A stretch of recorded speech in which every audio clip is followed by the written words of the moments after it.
नमस्कार, स्वागत है आप सभी का हिमाचल प्रदेश की खबरों में। मैं आपके साथ निकिता कश्यप। बुलेटिन की शुरुआत करते हैं। विधानसभा के मानसून सत्र के 5वें दिन आउटसोर्स कर्मियों को नौकरी से निकालने का मुद्दा उठा। विपक्ष के विधायकों ने सदन में नियम 67 के तहत स्थगन प्रस्ताव लाकर इस पर चर्चा की मांग की, लेकिन विधानसभा अध्यक्ष ने प्रस्ताव को स्वीकार नहीं किया और जिस पर विपक्ष ने सदन में नारेबाजी की और सदन की कार्रवाई से वॉकआउट कर दिया। वहीं आपको बता दें कि विपक्ष की तरफ से कहा गया है कि सुक्खू सरकार के द्वारा आउटसोर्स कर्मियों को हटाया जा रहा है और साथ ही जल शक्ति विभाग व कोरोना काल में लगे अस्पतालों में विभिन्न कर्मियों को हटाया गया है। और इसी के साथ जयराम ठाकुर ने कहा कि कोरोना में स्वास्थ्य कर्मियों ने अपनी जान जोखिम में डालकर सेवाएं दी, लेकिन सुक्खू सरकार ने इन लोगों को 6 महीने से वेतन नहीं दिया। सरकार बेरोजगार युवाओं के साथ खिलवाड़ कर रही है।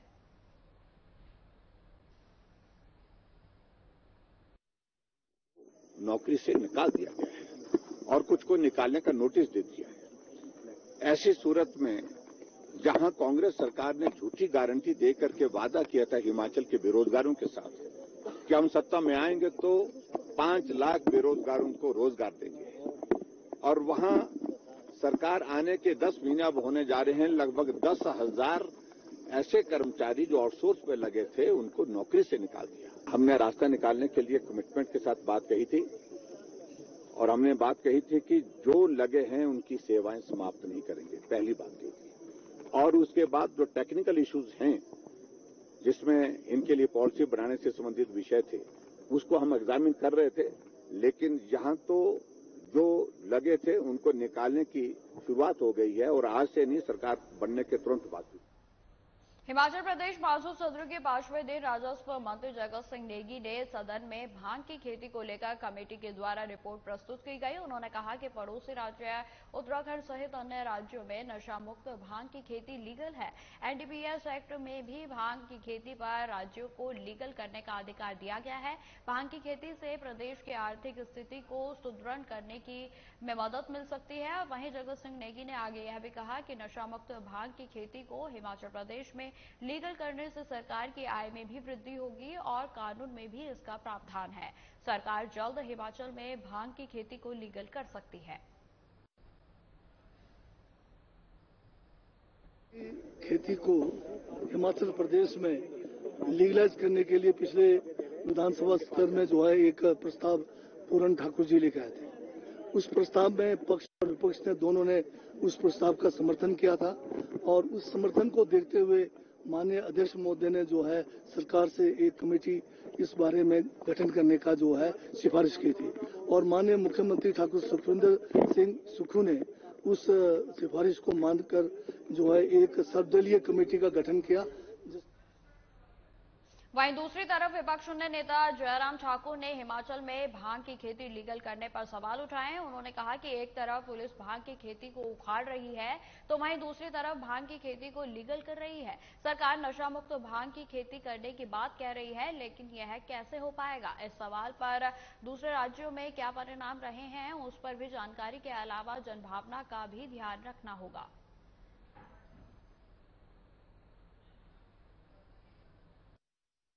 कमेटी ने अपनी रिपोर्ट दी है और उसका थोड़ा अध्ययन करेंगे, उसके बाद ही मुझे लगता है कि उचित कहना होगा।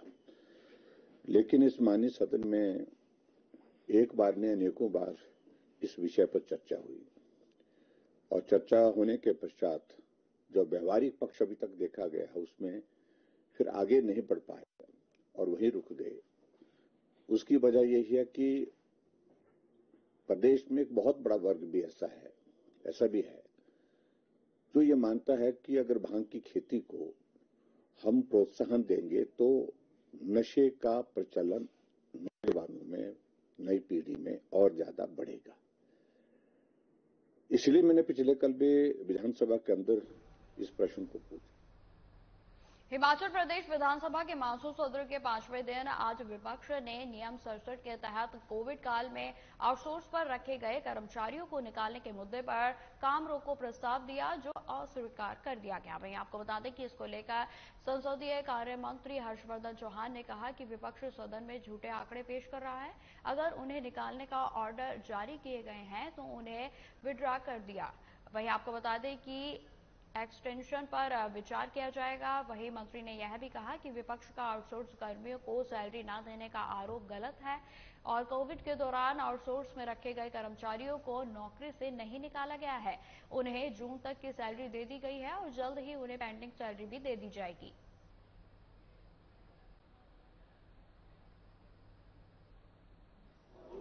सदन में जो है नियम 67 के तहत काम रोको प्रस्ताव के तहत भारतीय जनता पार्टी के विधायकों ने जो है वो प्रस्ताव दिया है कि जिसमें उन्होंने आरोप लगाया है कि आउटसोर्स के कुछ कर्मचारी विशेष करके जो कोविड के दौरान स्वास्थ्य विभाग में लगाए गए थे उनको बाहर निकाला गया है।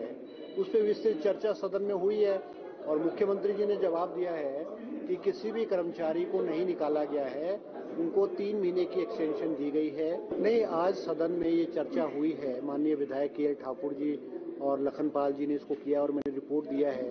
कागजों के अनुसार 81% जो रोजगार है हिमाचल प्रदेश में वो हिमाचली लोगों को दिया जा रहा है। बद्दी बरोटीवाला नालागढ़ में जो ये आंकड़ा है ये कोई 72% पे है, जो कम है। हमारी पॉलिसी के मुताबिक हर उद्योगपति को जिसको हिमाचल सरकार इंसेंटिव देती है उसको 80% रोजगार उद्योगों में देना पड़ता है। मैंने आज on the floor of the house आश्वासन दिया है, हम विस्तृत रूप से हर उद्योग से जो हमारे नौजवान हिमाचल प्रदेश के लोग हैं उनका नाम पता उसको करेंगे और इस आंकड़े को दोबारा से वेरीफाई। लोकसभा में महिला आरक्षण विधेयक को मंजूरी मिलने पर महिलाओं ने जहां खुशी व्यक्त की है तो अब महिलाओं ने पीएम नरेंद्र मोदी का आभार भी व्यक्त किया है। आपको बता दें कि जिला कुल्लू के मुख्यालय ढालपुर में जिला बीजेपी महिला मोर्चा के द्वारा खुशी व्यक्त की गई और कहा गया कि इससे पहले अब देश भर में महिलाओं का सम्मान बढ़ा है। और जिला कुल्लू बीजेपी महिला मोर्चा की अध्यक्ष कमलेश शर्मा ने बताया कि देश की लोकसभा ने नारी शक्ति वंदन विधेयक को मंजूरी दे दी है। इस बिल में सदन के निचले सदन और राज्य विधानसभाओं में 33% सीट महिलाओं के लिए आरक्षित करने का प्रावधान है। महिला मोर्चा जिला अध्यक्षा अपनी कुल्लू जिला की समस्त बहनों की ओर से माननीय यशस्वी प्रधानमंत्री श्री नरेंद्र मोदी जी का हम बहुत बहुत धन्यवाद करते हैं। इस नए भारत में नए संसद में जो महिला सशक्तिकरण का प्रधानमंत्री जी ने महिला आरक्षण विधेयक जो अभी पेश किया है उसके लिए हम सभी बहनें हमारे जिला कुल्लू की, प्रदेश की और देश की समस्त बहनों की तरफ से मैं नरेंद्र मोदी जी का बहुत बहुत आभार व्यक्त करती हूँ। आज बहुत ही हर्ष और उल्लास का विषय है और मेरी बहनों के चेहरे की चमक आपको ये बता रही है कि सब बहनें कितनी उत्साहित हैं। और ये सिर्फ भाजपा की महिलाओं के लिए नहीं हुआ, प्रधानमंत्री नरेंद्र मोदी जी ने समस्त भारत की नारी शक्ति को जब संसद में उन्होंने पहली बार प्रवेश किया नए संसद भवन में, तो जैसे वहाँ हमारे सनातन धर्म में लक्ष्मी का पूजन सबसे पहले किया जाता है जब हम गृह प्रवेश करते हैं, तो प्रधानमंत्री नरेंद्र मोदी जी ने सबसे पहले वहाँ पे नारी शक्ति रूपी लक्ष्मी के लिए जो एक विधेयक रखा वहाँ पे नारी शक्ति वंदन के नाम से, उसका भारत की समस्त महिलाएं स्वागत करती हैं।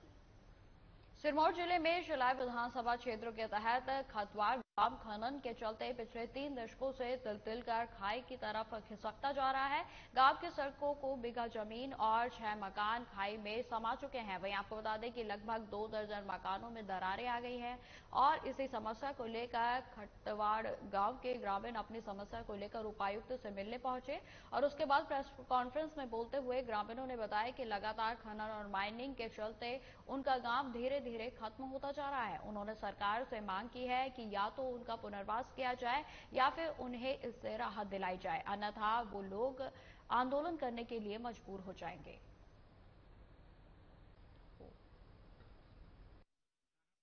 समस्या इस वक्त विकराल रूप धारण करा हुआ है और किस्सा भी देते हैं कि कोई घर से बेघर थोड़ी हो रहा, तो हम लोग तो घर से बेघर हो रहे इन खदानों से। जो ये 2 खदानें हैं, एक जयसिंह ठाकुर की है, एक बलबीर सुप्पाराम की है।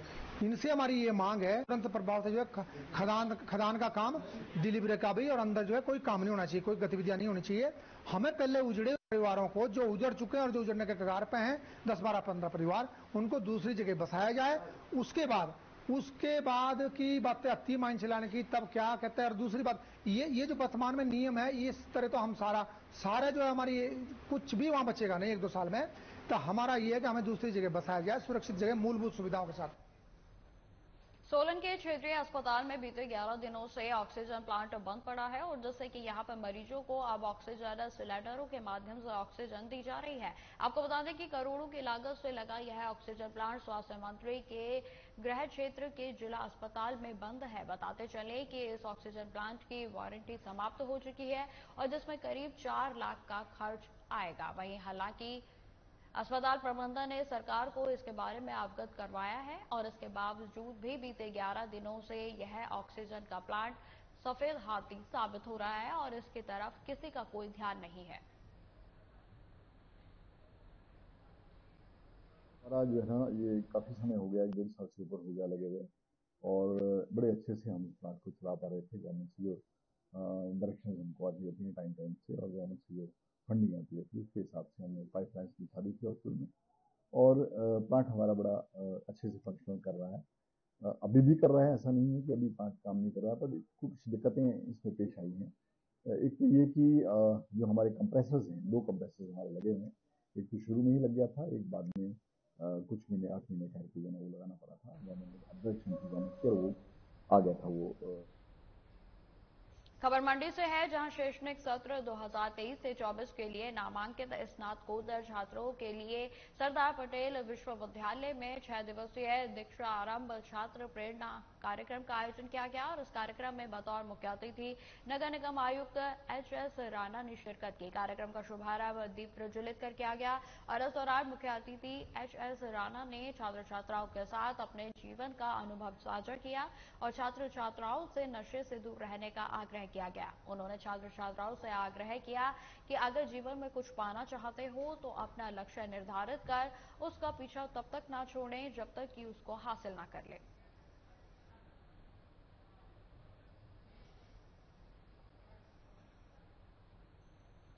तो आपको बता दें कि मंडी में स्नातकोत्तर में जो छात्र छात्रा हैं उनके लिए 6 दिवसीय कार्यशाला का जो है आयोजन किया गया, जिसमें कि आपको बता दें इसके कार्यक्रम में बच्चों को कई प्रेरणादायक बातें जो हैं वो की गई। वहीं आपको बताते चले कि इस दीक्षांत समारोह में कई अतिथिगणों ने जो है शिरकत की।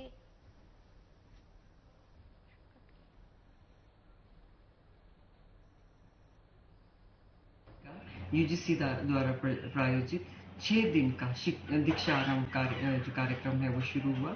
उसका आज पहला दिन था। बड़े अच्छी तरह से वो पहला दिन हमारा संपन्न हो गया। इसमें करीबन 400 साढ़े 400 छात्रों ने भाग लिया। ये छात्र यूजी, पीजी और पीएचडी की कक्षाओं में ये आगे पढ़ेंगे, पीएचडी की पढ़ाई करेंगे, रिसर्च में भी आगे जाके भाग लेंगे। तो आज हमारे जो मुख्य अतिथि थे वो श्री राणा जी रहे, जो कमिश्नर हैं कॉरपोरेशन के। नरेश मल्होत्रा जी भी एक मेन स्पीकर हमारे रहे हैं और हमारे डीन सीडीसी हैं प्रोफेसर राजेश, उन्होंने भी अपना जो है इस बारे में उन्होंने ब्रीफ किया सारे स्टूडेंट्स को। तो आज बहुत ही एक अच्छी तरह से कार्यक्रम की शुरुआत हुई है। आगे जाके 6 दिन तक ये कार्यक्रम चलेगा। 2 दिन का जो है हमने रिसोर्स पर्सन के लिए रखा है। 2 दिन वो इंटरैक्ट करेंगे टाउन में जाके लोगों के साथ और टाउन के बारे में थोड़ा जानेंगे, शहर मंडी शहर के बारे में और आसपास जो यहाँ पे टेम्पल्स हैं उन सारी चीज़ों के बारे में जानेंगे। अंतिम जो 2 दिन है वो डिपार्टमेंट के लिए हमने रखे हुए हैं। डिपार्टमेंट के साथ इंटरैक्ट करेंगे, देखेंगे कि उनकी क्लासेस कहाँ पे लगनी है, लाइब्रेरी कहाँ पे है और टाइम टेबल किस तरह से उनको चलेगा आगे, ये सारी चीज़ें आगे लास्ट। फिलहाल इस बुलेटिन में इतना ही। खबरों की और भी जानकारी के लिए बने रहे हमारे साथ। नमस्कार।